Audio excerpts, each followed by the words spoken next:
NC को एक और झटका लगा है। नेशनल कॉन्फ्रेंस के लिए बुरी खबर आपको बता दें, नेशनल कॉन्फ्रेंस के सीनियर लीडर अब्दुल रहीम राथर के फर्जंद हिलाल अहमद राथर ने पीपल्स कॉन्फ्रेंस में शमूलियत इख्तियार कर ली है। पार्टी के चेयरमैन सजाद लोन की मौजूदगी में हिलाल राथर पीपल्स कॉन्फ्रेंस में शामिल हुए हैं।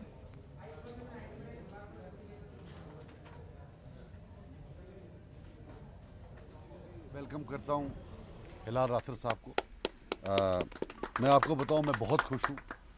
हिलाल मेरे लिए एक छोटा भाई है। आज से 15 साल पहले हम एक जगह बैठे थे, चाय का कप पी रहे थे, तो मैंने इस छोटे भाई को बोला, बड़े भाई के साथ कब जाओगे? तो इसने बोला, भाई अल्लाह की कसम अगर मौका मिला तो एक दिन मैं आपके साथ ज़रूर आऊँगा। ये 10-15 साल की बात है और आज अल्हम्दुलिल्लाह मेरा छोटा भाई मेरे साथ यहाँ ये जो हमारा कारवान है बदलाव का, उसमें शामिल हो गया है। और मैं आपको एक बात बता दूं, इंशाल्लाह People's Conference has arrived. Let there be no delusions.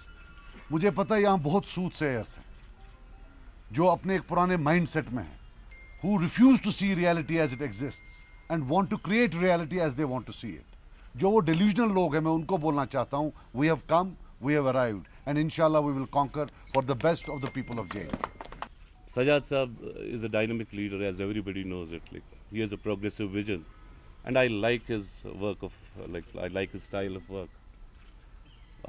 See, my dream is actually to work for the youth of this state, and the conflict has destroyed the youth. I have done my bit before also for the youth of this state, particularly Kashmir. But now the story is too big, so I need to join some political party, and who better than Sajad Saab? Jammu Kashmir में लगातार पिछले कुछ रोज से encounter जारी